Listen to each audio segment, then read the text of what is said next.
गांव का दृश्य प्रातःकाल गोपालपुर, एक शांत और सादा गांव जहां जीवन सादगी से चलता था।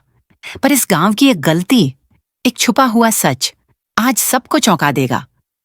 कैमरा झोपड़ी के अंदर जाता है।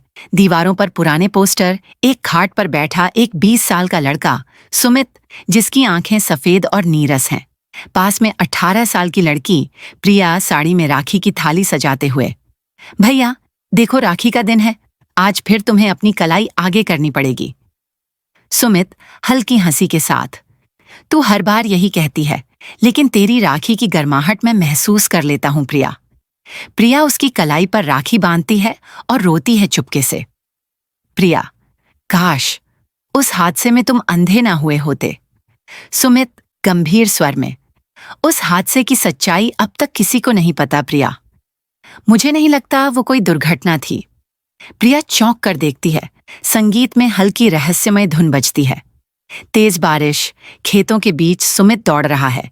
पीछे से एक नकाबपोश व्यक्ति उसे धक्का देता है। सुमित एक पत्थर से टकराता है और बेहोश हो जाता है।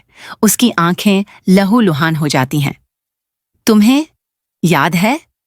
लेकिन डॉक्टर ने कहा था कि तुम्हें कुछ याद नहीं। डॉक्टर झूठ बोल रहा था। कोई चाहता था कि मैं अंधा रहूं और सच ना देख पाऊं। गांव के बुजुर्ग बैठकर बात कर रहे हैं। एक बुजुर्ग रामधन चाचा, दूसरी ओर गांव का सरपंच हरिओम बैठा है। रामधन, अजीब बात है ना, उस रात जब सुमित अंधा हुआ, उसी समय ठाकुर के गोदाम में आग लगी थी और फिर कुछ दिन बाद ठाकुर गांव छोड़कर चला गया। हरिओम आंखें चुराते हुए, पुरानी बातें क्यों उखाड़ रहे हो चाचा? अब तो ठाकुर भी नहीं रहा। पास ही प्रिया खड़ी सब सुन लेती है। उसकी आंखों में संदेह और भय की चमक। प्रिया हाथ में लालटेन लिए गांव के बाहर वाले पुरानी हवेली की ओर जाती है। वही हवेली जहां ठाकुर कभी रहता था। हवेली जर्जर है। एक खिड़की टूटी हुई, दीवारों पर मकड़ी के जाले। प्रिया दरवाजा खोलती है। खड़खड़ाहट होती है। अंदर एक पुराना संदूक और कुछ कागजात मिलते हैं।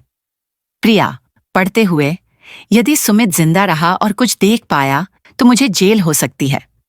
एक पत्र जिस पर ठाकुर की मुहर है, साथ में एक तस्वीर जिसमें ठाकुर के साथ गांव का सरपंच हरिओम खड़ा है। प्रिया हैरान, सरपंच? इसका मतलब इस साजिश में वही शामिल था। पीछे से किसी की परछाई दिखती है। प्रिया चौंकती है और मुड़ती है। एक नकाबपोश व्यक्ति खड़ा है। नकाबपोश, बहुत खोज लिया, अब तू भी अपने भाई के पास पहुंचेगी। नकाबपोश उसे धक्का देता है, लेकिन प्रिया संभल जाती है और कांटे वाले डंडे से उसके चेहरे से नकाब हटा देती है। वह सरपंच हरिओम होता है। चौपाल में लोग इकट्ठा हैं। प्रिया सुमित के साथ मंच पर है। पुलिस भी खड़ी है। हरिओम के हाथों में हथकड़ी है। प्रिया, यह वही है जिसने मेरे भाई की आंखों में तेजाब फेंकवाया ताकि सुमित उसे गोदाम की चोरी करते ना देख सके। ठाकुर और ये मिलकर गांव का अनाज चुराते थे। सुमित आंखों से आंसू बहाते हुए, मुझे अंधा बनाया गया, पर मेरी बहन ने सच्चाई की रोशनी ला दी। गांव वाले तालियां बजाते हैं। पुलिस हरिओम को ले जाती है। सुमित की आंखों की सर्जरी हो चुकी है। डॉक्टर पट्टियां खोलते हैं। सुमित अपनी बहन को देखता है पहली बार। सुमित धीरे से, तू ही है मेरी आंखों की रोशनी। तूने ही मुझे सच्चाई दिखाई। प्रिया आंखों में आंसू लिए, राखी का ये बंधन ही मेरी ताकत बना भैया। चाहे जितना अंधेरा हो, मैं तेरे लिए उजाला बनती रहूंगी। दोनों गले लगते हैं। स्क्रीन काली हो जाती है। राखी सिर्फ एक धागा नहीं होती, वो ताकत है जो हर मुश्किल को हरा सकती है। और जब बहन के प्यार में सच्चाई हो तो सबसे बड़ा अंधकार भी हार जाता है।